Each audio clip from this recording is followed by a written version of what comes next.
अच्छा, अगर ये अधिकार की बात करें, आपको किसने दिया है अधिकार कि भाई आप चुनाव प्रचार कर सकते हो? डॉक्टर बाबा साहब अम्बेडकर ने। क्या जानती हो इनके बारे में?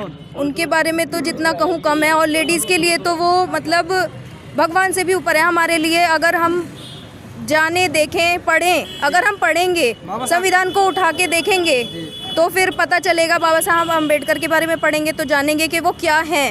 लोगों ने सिर्फ क्या बोल दिया है कि उनको एक जाति का मान के उनको सिर्फ एक जाति विशेष के माध्यम से जानते हैं, लेकिन अगर उनको पढ़ा जाए, देखा जाए, उन्होंने सभी महिलाओं के लिए बहुत कुछ किया है, सब कुछ किया है। मैं तो ये कहूँगी, अगर आज लेडीज़ को इतना सम्मानजनक नज़रिए से देखा जा रहा है तो वो सिर्फ उसकी एक वजह डॉक्टर बाबा भीमराव अम्बेडकर हैं। क्या कहना चाहोगी चंद्रशेखर जी के बारे में? क्या उनको जानती भी हो या बस ऐसी टीम में आ चुकी हो? मैं जानती हूँ, और जितना जानती हूँ उससे तो मैं उनकी दीवानी हो चुकी हूँ। अच्छा, ये दीवानी का क्या मतलब है? कुछ अर्थ में बताइए। अर्थ में भाई दीवानी, ये आपने दीवाना शब्द यूज किया है। मतलब वो हमारा सहयोग करते हैं तो उनका काम, उनका संघर्ष हमें बहुत अच्छा लगता है, इसीलिए हम आगे बढ़ रहे हैं उनके लिए। वो हमारे आदर्श हैं। उनके लिए आगे बढ़ रहे हैं। लड़कियों के लिए जिस तरीके से वो दिखते हैं ना, मुझे ऑनलाइन जितना भी मैंने देखा है, जहाँ पे सोशल मीडिया पे, हाँ जी, जहाँ पे कोई समर्थन नहीं करता वहाँ पे वो दिखाई दे जाते हैं। और उसकी वजह से मैं तो, अगर वो उनके लिए कर रहे हैं तो मेरे लिए, अगर मेरे साथ कभी कुछ गलत होगा ना तो वो ज़रूर आएंगे, इतना मैं भरोसे के साथ कह सकती हूँ। अभी हम आ चुके हैं धामपुर विधानसभा क्षेत्र, जिसमें अभी आज़ाद समाज पार्टी का ये कार्यालय है, और जिसमें हम दिखा सकते हैं आपको, यहाँ पर ये एक बैनर लगा हुआ है, फ्लैक्सी लगा हुआ है, जिसमें आज़ाद समाज पार्टी का लोगो भी है और राष्ट्रीय अध्यक्ष चंद्रशेखर आज़ाद जी का भी फोटो है। तो जानने का प्रयास करेंगे। यहाँ पर ये कुछ लेडी हैं, तो ये किस प्रकार सपोर्ट कर रही हैं आज़ाद समाज पार्टी के लिए? क्या नाम हो मैडम जी? उमा देवी। अच्छा, आप लोग जो सपोर्ट कर रहे हैं, तो आपको क्या लगता है कि भाई चंद्रशेखर जी को किस प्रकार सपोर्ट कर रहे हो आप? चंद्रशेखर भाई के लिए हम डोर टू डोर, गांव घर घर जाके महिलाओं को समझा रहे हैं भी। अब सब सारी पार्टियां देख ली हैं हमने, अब केतली के निशान पर मोहर लगानी है, हमें भाई को जिताना है।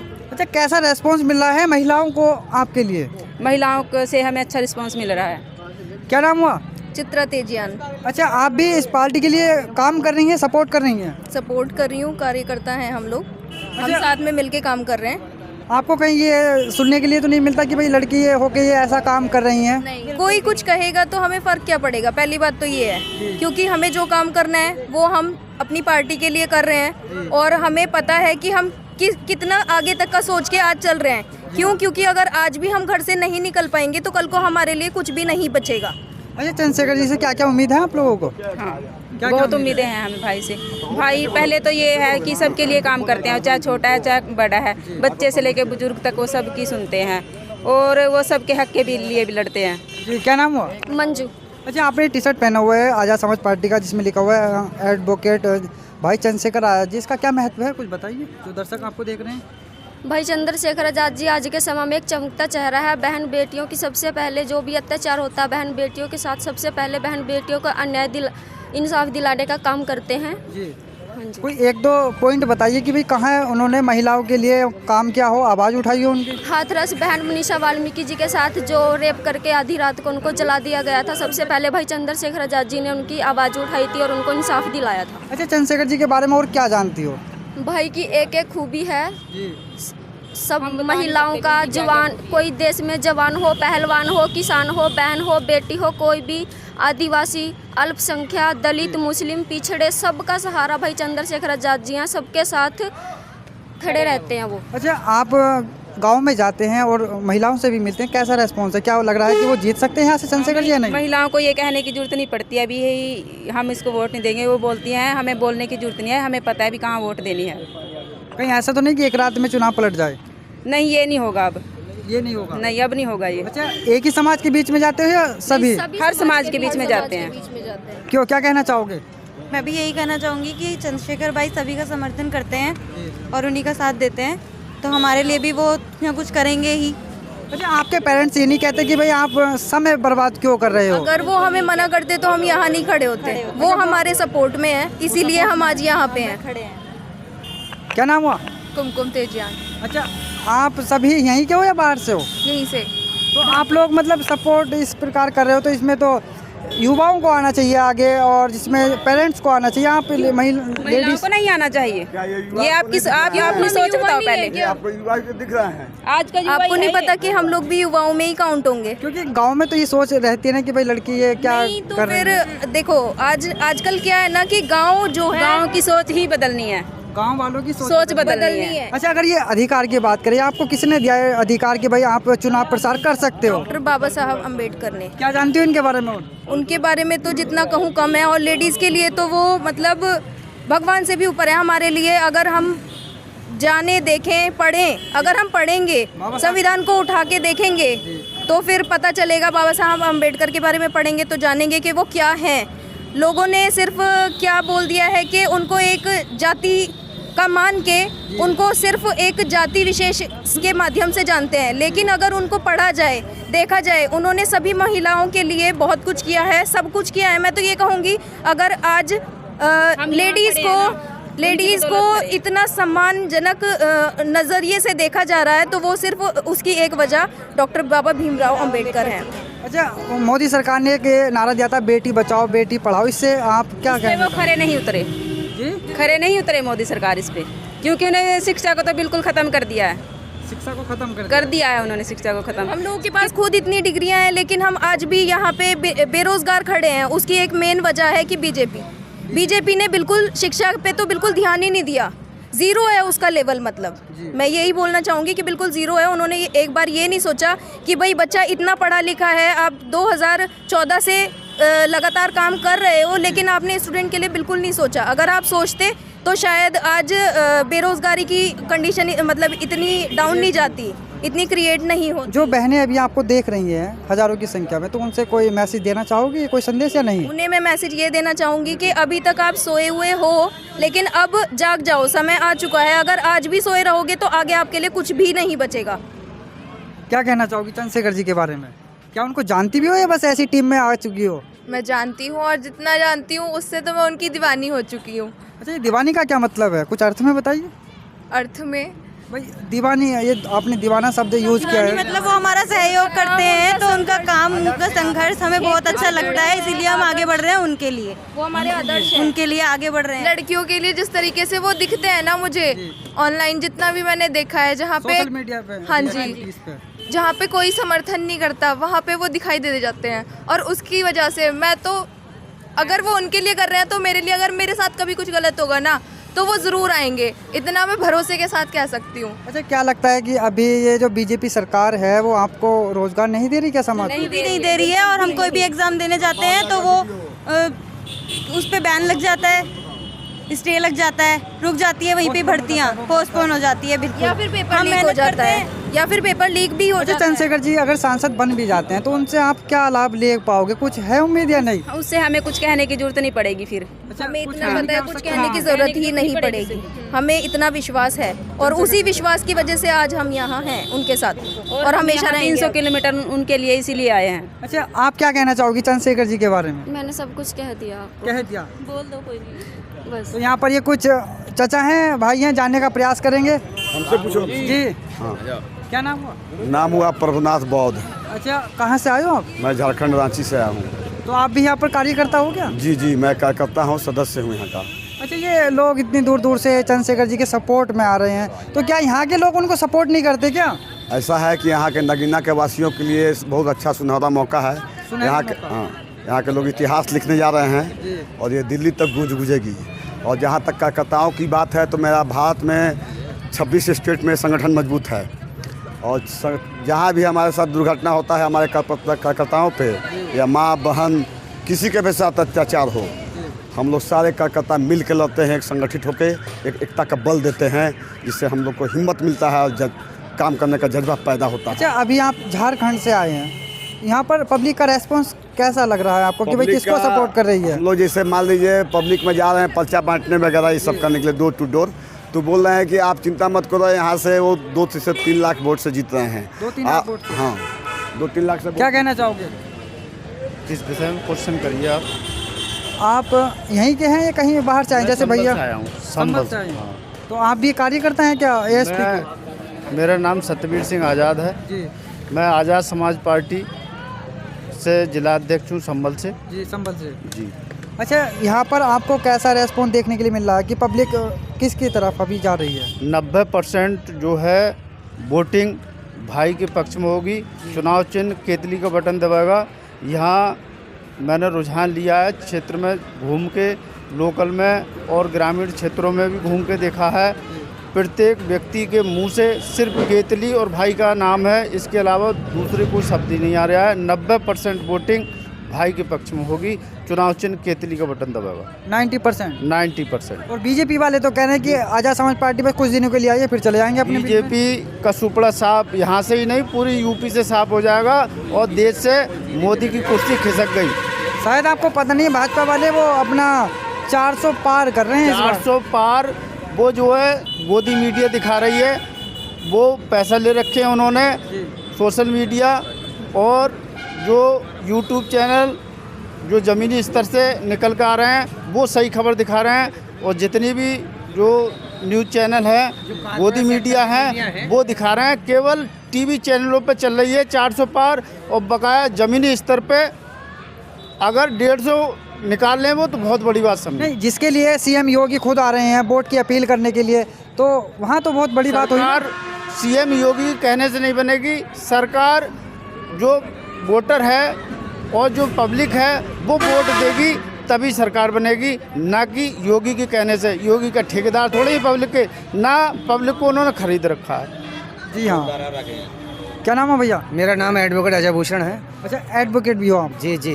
आपका स्वागत है हमारे चैनल में। धन्यवाद। अच्छा, अभी कैसा लग रहा है कि भाई चंद्रशेखर जी जीत सकते हैं? नहीं, हम ग्राउंड पे घूमे हैं, आज पूरा दिन घूमे हैं क्षेत्र में, और जो फीडबैक आ रहा है जनता की तरफ से बहुत अच्छा आ रहा है। जनता जब हम किसी से वोट मांगते हैं या हम कहते हैं, अपील करते हैं, उससे पहले ही वो जो चीज़ हम उनको सिखाना चाह रहे हैं वो उनको पहले से ही पता है। यानी जो हम उनको कहते हैं कि आप इस मुद्दे पे उनको वोट कीजिए, इस बात पे वोट कीजिए, वो एक क्रांतिकारी नेता है, वो ऑलरेडी वो सब जानते हैं पहले से। जी, पहले से ही वो जानते हैं, क्योंकि भैया 1.5 साल से मेहनत कर रहे हैं क्षेत्र में। तो यहाँ बूथ हमारा इतना मजबूत है, कार्यकर्ता हमारे इतने मजबूत हैं, बूथ जितना मजबूत होगा क्षेत्र में उतने ही हम लोग वोट आसानी से डलवा पाएंगे।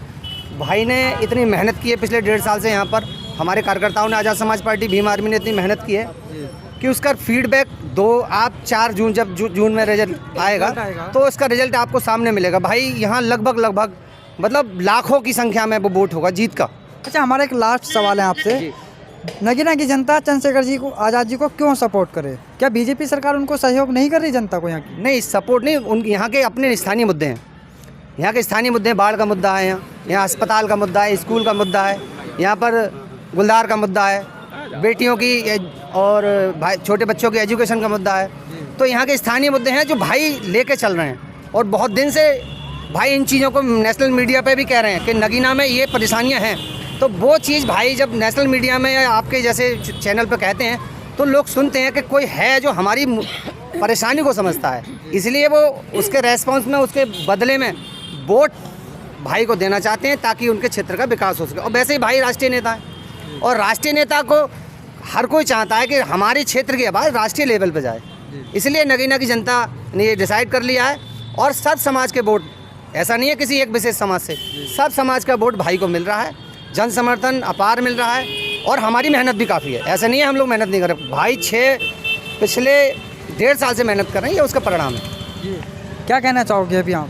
इस बार भाई चंद्रशेखर आज़ाद जी लाखों की संख्या में जीत रहे हैं, और जहाँ की जनता उन्हें बेरोजगारी के, यहाँ की जनता बेरोजगारी से परेशान है, गुलदार से परेशान है, बहन बेटियों के साथ शोषण होता है रात दिन बीजेपी सरकार में, इससे निजात दिलाने के लिए नगीना। आपको पता नहीं है बीजेपी सरकार में कानून व्यवस्था परफेक्ट है?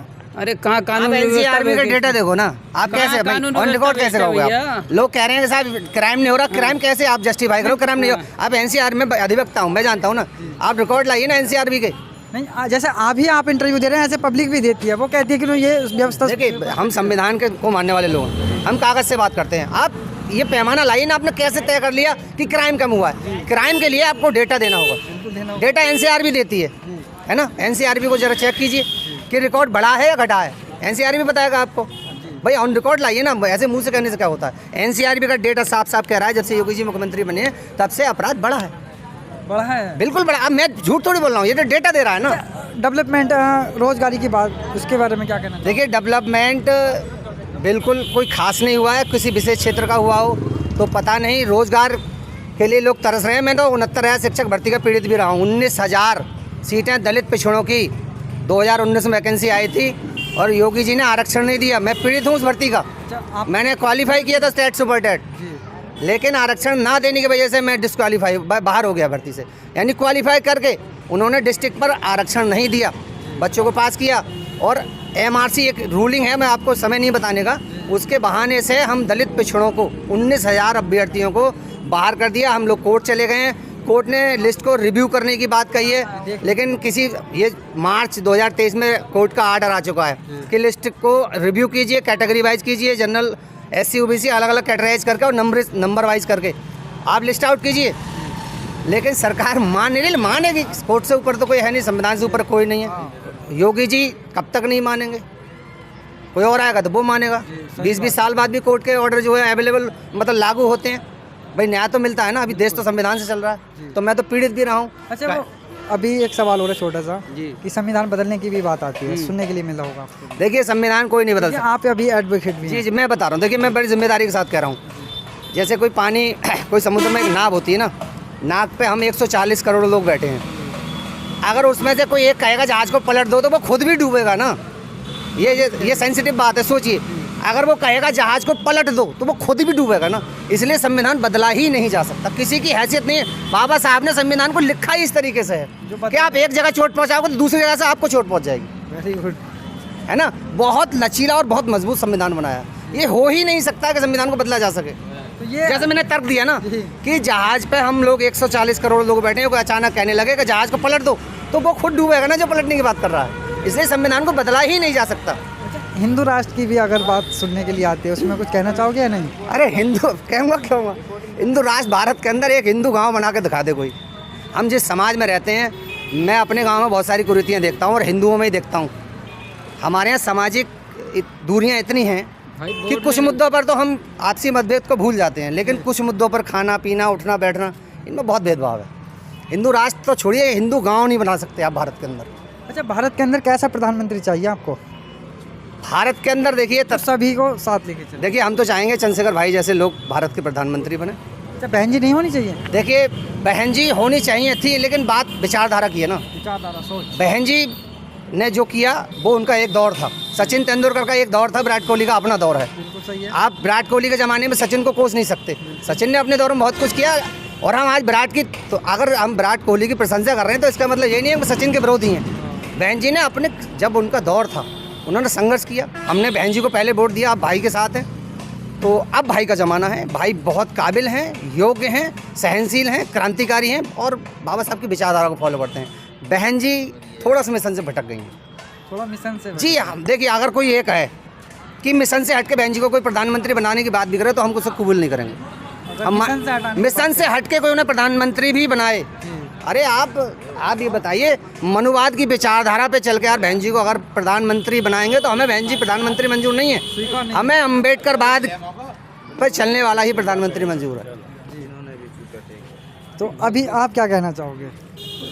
क्या लगता है कि चंद्रशेखर जी श्योर जीतने वाले हैं यहाँ से नगीना सीट से? नहीं, चंद्रशेखर जी कम से कम 2 से 2.5 लाख वोटों से जीत रहे हैं इस नगीना लोकसभा से। शायद आपको पता नहीं है, वो अभी योगी जी का शोर चल रहा है यहाँ पर। कोई योगी नहीं, कहीं कुछ नहीं है, केवल टीवी चैनलों पे है और कहीं नहीं है। भाई मेरे किसी गांव में जाके देखें आप, हाँ, यहाँ की जनता, दलित, पिछड़े, मुसलमान, सभी के चेहरे पर, मुंह पर एक ही नाम है, चंद्रशेखर आज़ाद जी।